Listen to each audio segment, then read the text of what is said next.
horas depois, a mulher volta com alguns guardas e um representante da corte, e esse representante da corte com um gorrinho vermelho, olhando para ele e dizendo: ho, ho, ho. O homem não tinha planejado isso, eu tenho certeza.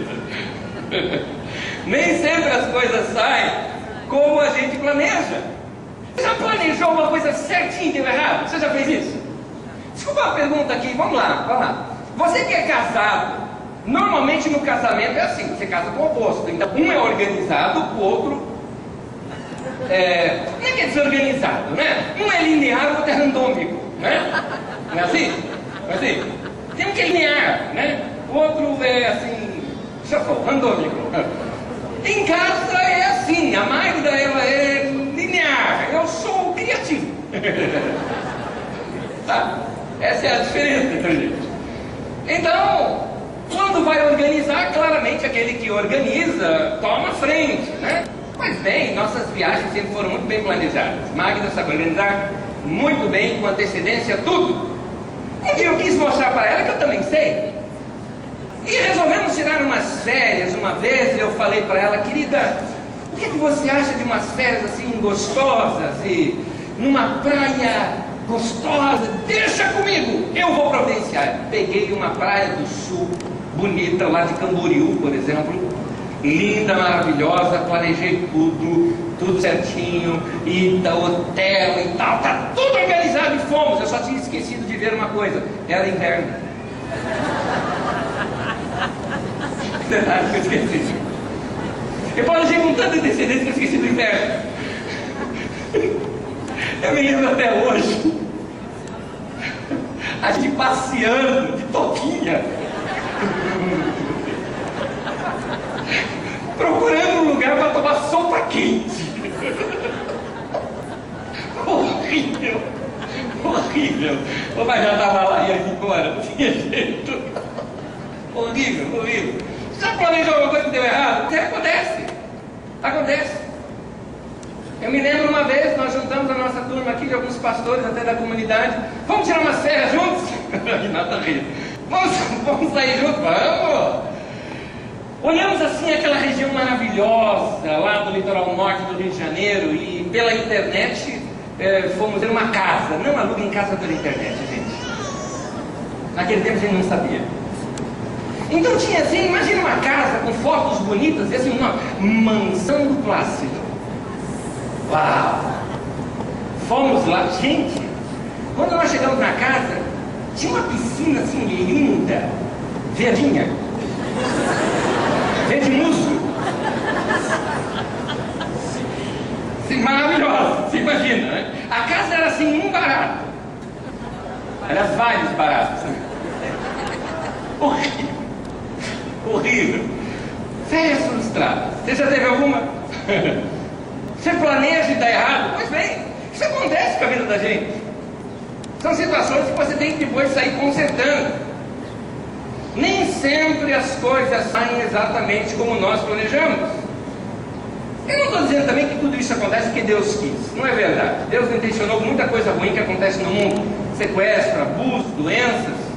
É por isso que Jesus nos ensina a orar: seja feita a sua vontade. Por quê? Porque nem sempre a vontade dele está sendo feita. Na maioria das vezes que nossos planos saem mudados, porque nós mesmos os mudamos. Mas eu quero te chamar a atenção de que às vezes o próprio Deus se encarrega de interferir na história, porque ele tem uma ideia melhor. Ele é soberano, ele pode fazer isso, e sempre que ele faz é para o nosso bem.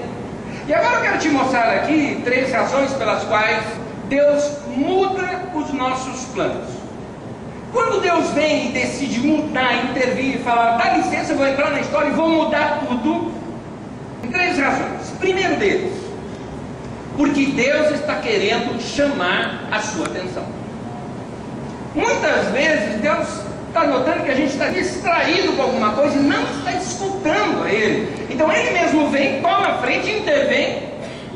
Quando você notar que seus planos estão dando muito errado e percebe que foi Deus que entrou na jogada, entenda a minha expressão, dá uma olhadinha para cima. Na hora que você olhar, Deus está dizendo: oiê, estou aqui, viu? Eu existo. Ele está querendo chamar a sua atenção.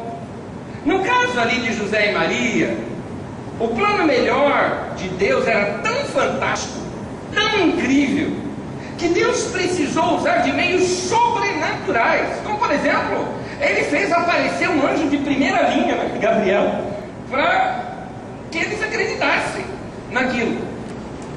Eu acredito em anjo, eu particularmente acredito, eu sei que eles existem, mas Deus não precisa ficar enviando anjo toda vez que Ele quer interferir na história de alguém. Se você quiser saber os planos de Deus, é melhor ouvir a Deus. E Deus, Ele fala conosco de que maneira? Através de impressões, como aquela que nós lemos de Paulo. Paulo chega assim e fala: senhores, eu vejo que a navegação vai ser perigosa, eu estou com uma impressão.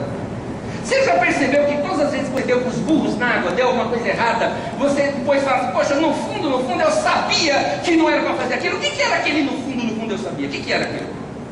O que era aquela impressão? Por que você não seguiu? Por que você não segue esses testemunhos interiores que Deus dá no nosso coração, essas impressões que o Senhor coloca no nosso espírito? Deus diversas vezes Ele te inspira com ideias, com impressões, com caminhos para você tomar, que você não ouve.